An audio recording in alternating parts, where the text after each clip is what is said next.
Hello, everybody.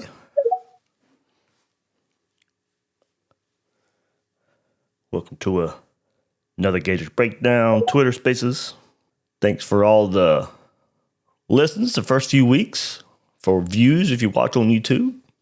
Been a pretty good start to the season for Gators Breakdown, so everybody, thank you so much. Some new Gators Breakdown Plus members as well.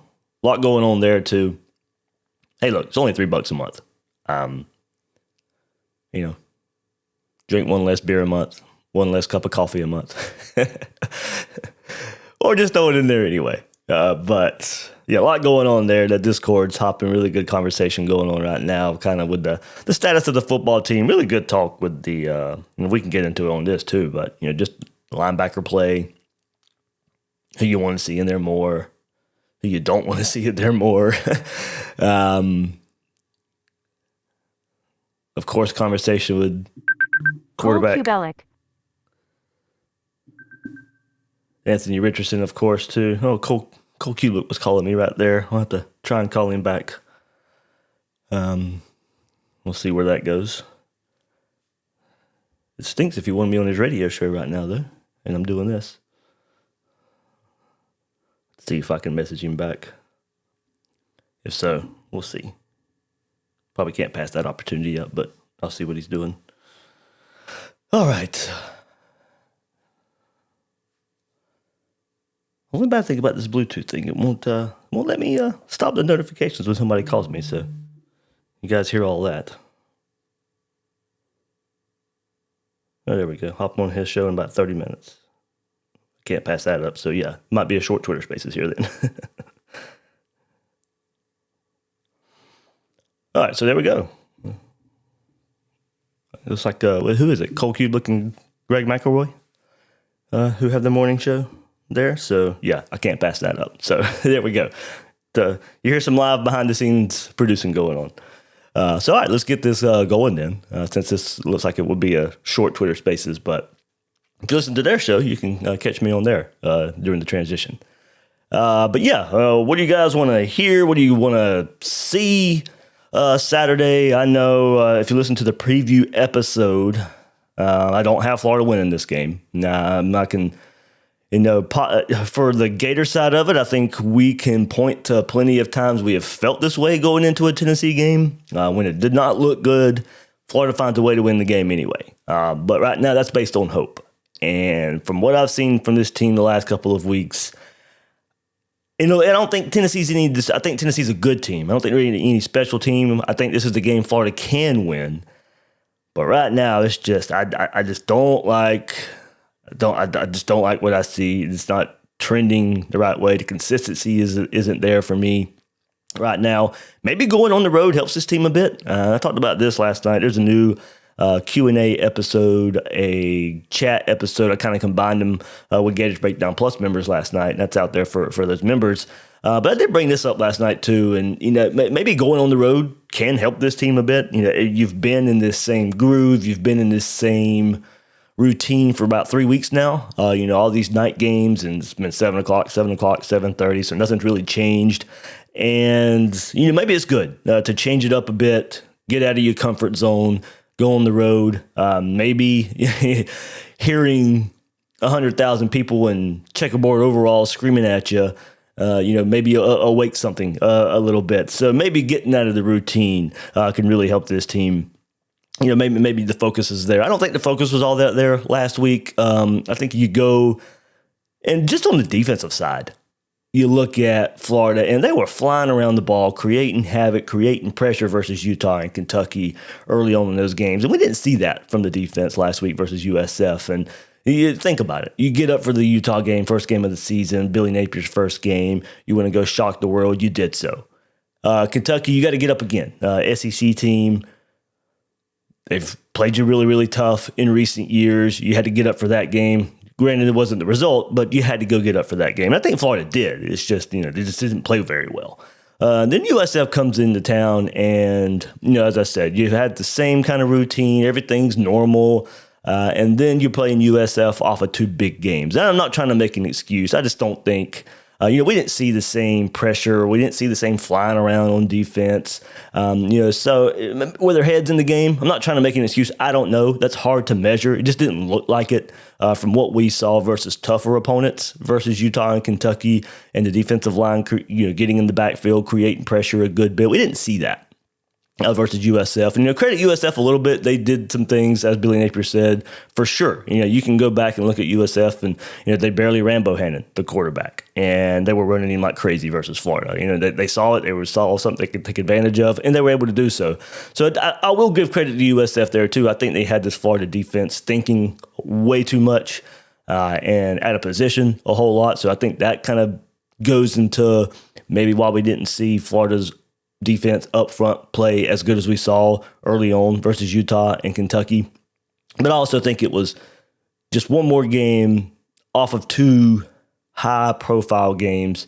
Don't get me wrong, that's not an excuse. You want to go see your team play out there, play their best, play their hardest each and every game, but human nature comes into play too. As a fan base, we weren't as excited for USF as we were for Utah and Kentucky.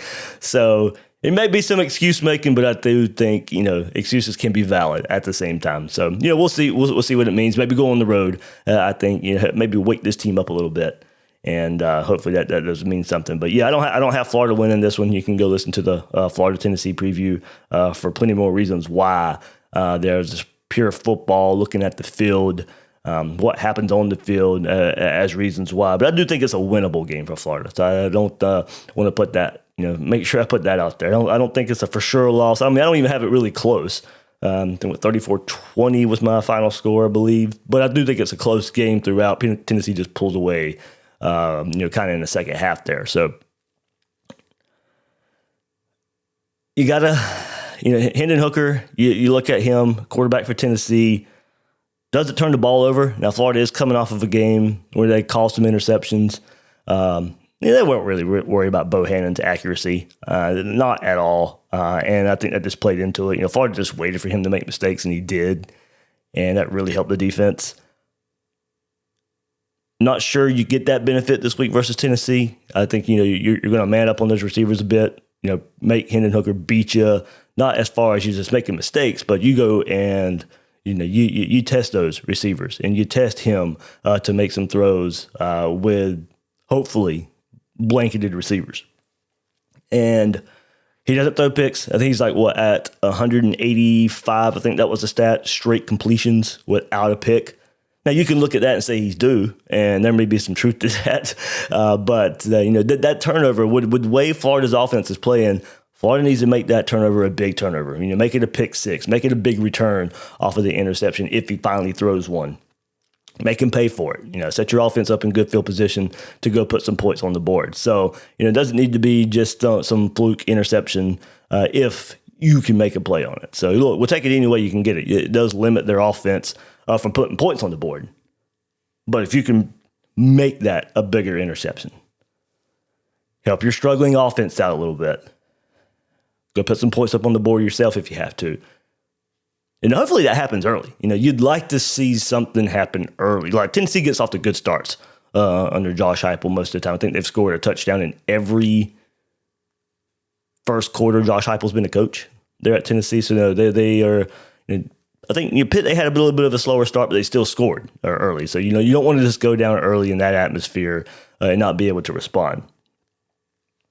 So important for Florida to get off to a good start, especially on the road with the way the psyche of this team right now is too. That will certainly be tested even pregame and in that atmosphere.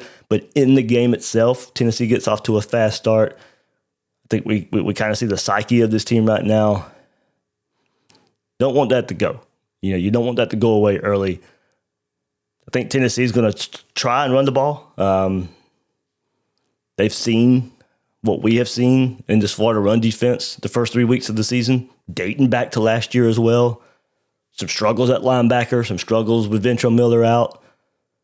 Did get better in the second half, played their assignments better, but still nowhere near where we need this defense to play as ACC play starts to ramp up.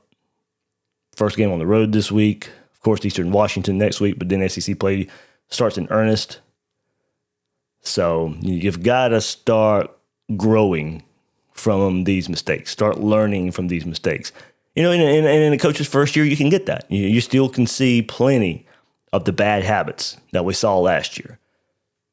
And partly because, the players that are on the field. It's going to be hard to kick the habits of Amari Burney and Trey Dean and Rashad Torrance and the defensive players who have played a lot of football underneath the last staff. I think that's why you see some of the new guys come in and look pretty good. They don't have those bad habits to kick. Justice Boone's going out there and playing his assignments very well. Opposite end of the spectrum, I think I have seen, maybe you don't. I do. I see growth in Brenton Cox. Does he still make mistakes? Absolutely. But there's times he does his job, and there's a linebacker behind him not doing their job, and it makes it look even worse. I like what I've seen from Brenton Cox. I have seen growth. I have seen him as a better player. I like to see him continue making those steps as being more consistent. But he is a better player than what he has been. All right, here we go. Get the first request in here. So Jaywalk.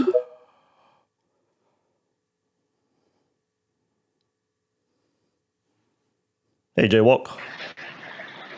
Hey, what's going on, man? I thank you for adding me in. I think this game definitely has some intriguing matchups that I think a lot of people are looking forward to seeing. I mean, we're really going to be able to see, a good matchup between, our D line versus their offensive line. Just from what I've seen from Tennessee offensively, at least in the trenches, there are going to be some concerns. I haven't really seen their offense get a big push on the offensive line, nor have I seen them play a defense that is disruptive in the pass game like our defensive line. So it's between that and our secondary versus their receivers, this is really going to be our first test with a quarterback that pushes the ball downfield. So it's going to be a challenge, but I think we're going to see a different aspect of our defense that we haven't, seen all year. And I'm honestly very, very interested about it. I think our secondary is going to be better than what we've seen, at least the past year, in some change, at least from, our cornerbacks perspective. But I'm really looking forward to this game. I'm just more so interested to see, which Anthony Richardson is going to show up this weekend. And I think that's going to be the big deciding factor in this game. Yeah, I mean, Richardson, of course, that his first road game, his first road start as starting quarterback for the Gators, you do need him to play better. I don't think he has to go play great out there. If this Florida run game is where we think it can be, I don't think the game will be on his shoulders. At the same time, there are going to be moments where the game is on his shoulders, and that's where he's going to have to play well. Now you're going. Go ahead, man. Go ahead. No, definitely on that. I mean, granted, you can't really compare last year to this year, apples to oranges. But I know, stats wise, last year we were able to put up almost 300 yards on the ground. If we have anything like that, which is very capable with this offensive line and our running backs, I think that that's going to be the deciding factor in this game is our run game, and we can control the clock. We can keep their offense off the field and the ball out their quarterback's hands. It's at that point, it's Florida's game to lose. Yeah, I mean, I hope and with that, not just time wise, time of possession wise, but even if their offense is on the sideline, maybe it gets them out of sync. They want to be on the field, they want to convert first downs and start going up tempo. But maybe if they're on the sideline, they can't get in a groove because Florida's just running the ball, taking time off the clock, slowing the game down. That maybe they get a little bit impatient, and that helps Florida a little bit right there. Going on the other side, like you said, this is an interesting matchup. I do think, and this is just my perception of it, just because of the run game struggles we have seen from Florida's defense, I do think there's a chance Tennessee does not come out and want to throw the ball over the field. Now, that's probably a big misconception a bit. I don't necessarily say, they're not a pass-happy team. They still run more than they pass. It's just they hit they hit explosives in the passing game. And somebody brought it up on Gators Breakdown Plus last night in the chat we were having. I think they have 6 receivers who have a longer reception than Trent Whittemore, who has the longest reception for Florida of 33 yards. I think there's 6 Tennessee receivers who have more than that as their longest reception. So, this is a defense or an offense for Tennessee. I think they're going to test the ball. I think they're going to try and run on Florida's defense because from what they've seen, that still will set up the big plays that they really like hitting down the field. They'll stretch you left, right, horizontally with the passing game, and then boom, throw it right over your head. So, I do think it is a great test. I don't want to see Florida's defenders get kind of sucked in and not do their assignments. We haven't seen the big busted passing play from an opponent yet. Now, of course, you go look at the Kentucky game, they hit their pass down the field, but Jalen Kimber was right there in coverage. You haven't seen anybody completely wide open, busted coverage down the field. So, there's some encouraging signs there. Can you keep that up versus Tennessee? But that's where the worry comes in. Once they get that run game going, if they get that run game going, do people then start not playing their assignments? And it opens up the passing game even more. So I do like, it is a matchup athletic-wise for Florida's defensive backs against their receivers. And we'll see, what their health status is at receiver for Tennessee. They could be missing Tillman, or he could be very questionable, very limited. So that's their best receiver. But either way, I still like Florida's athletic ability in the defensive backfield to match up with Tennessee's receivers, Tennessee's passing game. So it is a matchup I think if Florida can make them throw, I do like the matchup there. You just don't want to have them being able to throw the ball because they can run the ball, hit you, kill you with play action, hit you down the field. That's what Tennessee lives off of. They live off the big play in the passing game. Got to limit that.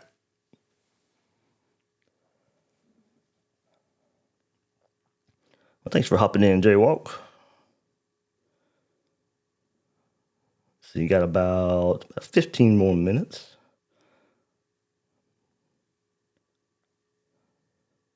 Let's see, Landon. There we go.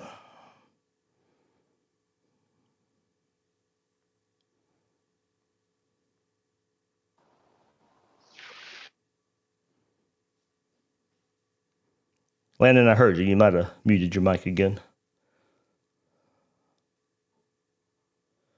Hello, hello.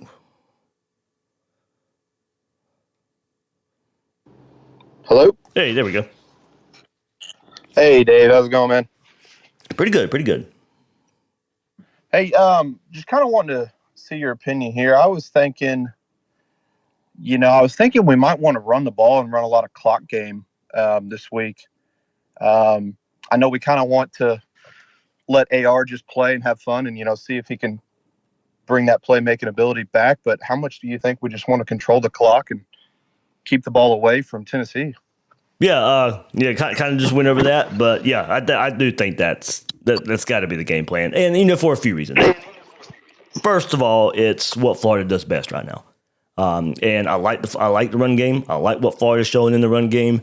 I think we all want to, see that a bit more with Montreal Johnson, with ETN, and those guys getting more carries. Naquan Wright still has a role, but I think even with him starting, however much that is worth to you, I do think right now we do see a shift, or need to see a shift, in running the ball more and running the ball more with Johnson and ETN. Those guys are your explosive guys. Those guys need more carries. But, with this game and how it needs to play out, Florida, needs to run the ball, keep Tennessee off the field, keep them out of sync on offense, help Anthony Richardson at the same time. It should open up things for him to make it a bit easier, open up some passing lanes, open up some easier passes for him.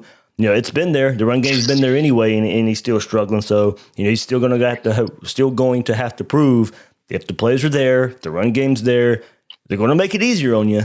Now you got to make it easier on yourself by going out there and just doing your job. So hopefully, he can go do that on the road, his first road start. Might be some worry there, of course. No way to predict that, forecast that, how he's going to go play. But I do think that Florida run game's there, like I think it will be. I do think it will be there for Florida. But at points, there's going to be times Anthony Richardson's going to have to hit some key throws, whether it be a 3rd and 6, if a run game doesn't get the good first down, second down yardage. No, there's going to be a 3rd and 6 where the game, is in his hands. He's going to have to go prove that he can do it. But yeah, I think for the most part, the run game will be there. It'll keep Florida in the game. It'll just be up to Anthony Richardson still to kind of take it to the next step. Yeah, I completely agree. I think it's going to be interesting too.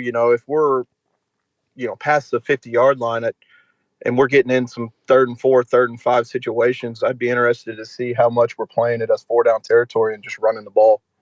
Yeah, I can see. Yeah. If you're 3rd and 4, 3rd and 5, you get that 45-yard, Tennessee's 45-yard line. Then I think it becomes 4-down territory. You start taking your chances. You start, and as you said, you probably run it on 3rd down, see what you get there. If it's 4th and short, you go do it again. So I can see that. Billy, of course, we know Billy Napier's been pretty aggressive in that regard most of the time this year. His history says he is as well. But I do think this is one of those games where I think you do. Yeah, you try and keep your offense on the field as much as possible, and that might mean going for it more on 4th down at the same time. Sweet. Well, go Gators. Everybody have a great Thursday. We are headed out to Knoxville tomorrow night, so we'll be down there. So go Gators, and everybody have a great day. All right, man. You too. Go have fun.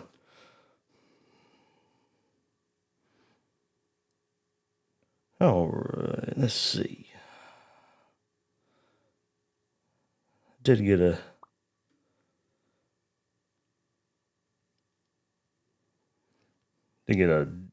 DM, I guess. Maybe listening to it right here. Do you think Napier limits? This is from Jamie Messick. Do you think Napier limits AR's checking in and out of plays? Kind of like in the interception in the end zone when the run play was there. Just talk about the fascination with Naquan 2 and 7. Sure to look better. Already discussed that. Henderson isn't getting it done. Is Burke in the doghouse? There were all those transfer rumors during the summer before the season started that Burke was going to be transferring there. Nothing came of it. He's still a Gator, but we have not seen him. I wouldn't necessarily say doghouse, but maybe some work still to be done. I don't know. You like to see him get a chance there and maybe be the guy that can get something down the field completed. But we know the struggles there of the quarterback just being able to even get it near a receiver when he's throwing it down the field. I have brought up the part, of course, of Napier limiting the checks that Anthony Richardson can make. You'd love for him to have that ability. It opens up the offense. It puts you in some right plays. But right now, where his game is at, and I think Florida just needing to lean on the run game. Maybe you limit it. There are certain play calls you just can't check out of. But it's a tricky situation. It really is. You want to be able to trust your quarterback, but I think we're at the point now where you can start questioning that trust, and not just because of putting him in the wrong play. It's just being able to hit that play. If he's going to check out of a run play into a pass play, you've got to be able to execute. And he's not executing. So maybe you start the game out, see where he's at, give him that freedom. But as the game progresses, if, hopefully you're not down because of that, you're still in the game, but you're still not taking advantage of the checks, then all right, well, let's scrap it. Yeah, and maybe there's an opportunity now to where it's maybe looking now more toward the sideline and seeing what the coaching staff wants you to do. Maybe you change it in that regard. I don't know.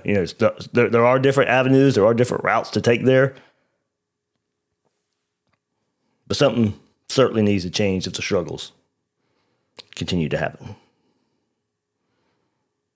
Let's see. At Gatorfin, Mr. 352.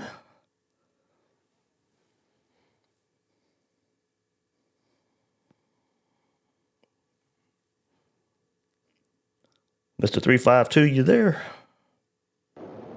Hey, Dave, can you hear me? Loud and clear. Hey, bud. Yeah, I was listening to their radio guy was on one of the local shows here in Gainesville, and he basically touched on the point that their running game has been really subpar. They don't have a lot of horses in the stable there. Uh, what have you seen as far as like I'm on the road, so I can't look at numbers. What is their offensive line as far as giving up sacks? Do they give up a lot of sacks on Hooker? Yeah, I think he's been sacked off the top of my head 6 times this year, I think. I think 4 were versus Pitt. So of course you start looking at who they've played this year, and Ball State and Akron are not really. I think they had 1 sack apiece. I think that's where the 6 come in. I think Pitt had 4, and then 1 in each of the other games. But okay, yeah, you look at the Pitt game, and I can't tell you how much you want to take away from Ball State and Akron. Only thing I'll give Tennessee credit for there is doing what you're supposed to do against those opponents, and that's exactly what they did. But then you go to the Pitt game to get more of a barometer where you think this team is versus competent competition. And Hooker, got hit. He got hit a lot last year. Tennessee gave up a lot of sacks last year. You run as many plays, as they do. That's going to happen. I mean, this is a team that wants to run 80 plays a football game, if not more. So, you're going to the sack numbers are probably going to be a little inflated because they are running just a ton of plays.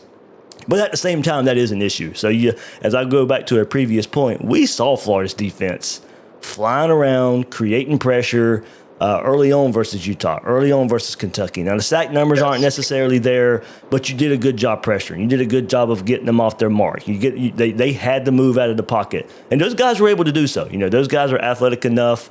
Cam Rising, we all remember how slippery he was in making plays. Will Levis is an athletic quarterback. He was able to escape a little bit as well. And Hendon Hooker, I do think they're going to put a lot on his shoulders this game. I think they're going to involve him in the run game a bit more. They were going to anyway, but after seeing what USF did last week with the quarterback run game, they're going to let Hooker run a bit. But also, I think he can escape pressure, and so I do think it's important for Florida's defense while you're getting that pressure. If you can get to the backfield, keep your contain at the same time, and just really limit his run when he wants to scramble. But there is enough proof out there that you can get to the quarterback, you can hit the quarterback against this Tennessee offensive line. And the guest I had on did say, that probably is where they need to pick up. Gerald Mincey, the Florida transfer, who is their newest starter on offensive line. They returned 4 or 5 starters from last year's team. Gerald Mincey, the Florida transfer, is the newest addition to that. They'd like to see an improvement in the pass blocking from him at the left tackle position. So, I think there is a chance there. And that's, I think where it needs to be fast and furious, and it needs to be early to get Hooker kind of uncomfortable for the rest of the game. Well, we got to get pressure on the guy to help eliminate some of the downfield plays. That's the way I look at it. And, I think you just touched on it real briefly. I'd like to see AR looking towards the sidelines a little bit more on the road in Tennessee. I think it's time for Billy to kind of take some of that, I don't know what, the ability to change plays at the line of scrimmage. To me, I'll mute after this and listen, but I just think that needs to be really limited from here on out until he gets his head right. And, I don't know what your thoughts on that. Maybe, just kind of, hey, this is what you need to run, stick with it. And we definitely need to go down there or go up there and run the ball on them. Right, yeah. Even if there's, if there are stack boxes and all that and such, I do think there's just times you stick with it. And it's tricky. You hate to limit your offense. You'd love to be able to trust your quarterback to put you in the best play. And I think Richardson's done that. He's put him in the best play. It's just his execution has just really messed it up. I mean, it was not the wrong decision the last week in the end zone. Now, I would have stuck with the run game just because the run game was working. Don't get me wrong. But it was not the wrong decision to throw that pass to shorter. Just the execution was terrible, and it made for an easy interception. So, does the execution limit it? Not his decision-making, not the mental part of checking in and out of plays, just the physical execution of it. And that it's... Like I said, I'll say it one more time. Maybe you see where he's at. If he's hitting some early throws and he's in a groove, then all right, you stay with it. You let him just operate the offense. But if he's one more time and hopefully an early mistake doesn't put you down to where, you gave him that freedom and it cost you. Hopefully that doesn't happen. But, maybe first couple of drives, you see where he's at. You give him that freedom, and if that opens up some plays, and you're like, okay, well, maybe he's in it this game. So I probably start this. I mean, look, I want to run the ball more anyway this game, just because of who we're playing and just how the matchup is. Maybe just because of who you're playing, you just limit it anyway. It's like, hey, we want to run the ball. This is what we want to do. Let's make Tennessee prove they can stop it. We need to keep their offense on the sideline. So maybe just because of who you're playing, you're limited anyway. Maybe it has less to do with Anthony Richardson and more about the game plan just in general, no matter who's playing quarterback. But if they do open it up, because Tennessee's going to come out. Tennessee's going to line up and say, all right, you're going to pass it. You're going to pass it on us. Florida could come out and say, I don't care what you're showing us. We're going to run the ball down your throat. So I think that just watch the chess match early. It's going to be very interesting, I think. Watch the chess match early of how Florida lines up on offense. If they line up big, jumbo, and trying to discount, a defense that's going to stack the box. It's going to be very interesting how this game starts. I do think you could probably widen the offense out a little bit to help Anthony Richardson make some of those easier reads in the passing game. But at the same time, how much do you hurt your run game if you decide to do that? So I just watch how Florida comes out and lines up and what personnel they're using, because I think that could give us a pretty good indication of Florida's game plan. But all right, that'll do it. I got to hop off here a little bit shorter. I don't have anybody waiting to speak anyway, but everybody think I did record this. I'll put it out there later for everybody to go back and listen to. But I'll hop on with Cole Kubelik for their radio show. So that's the only reason I'm cutting it short. I didn't know that. He called as soon as I started this. So I can't pass that opportunity up. So sorry, guys. But about 30 minutes here, though. So some good conversation on the shorter side anyway. So everybody, thanks for checking it out. Check out Gators Breakdown this week. Good Tennessee preview there. With my guest, Ryan Shumpert from Rocky Top Insider, did a really good job of previewing Tennessee. You won't like my prediction too much, but this is a game Florida can win, and just we got to see some better play. Got to see some better play. But all right, everybody, thanks for listening to Gators Breakdown this week. Thanks for hopping in this Twitter space, and I will holler at you next week.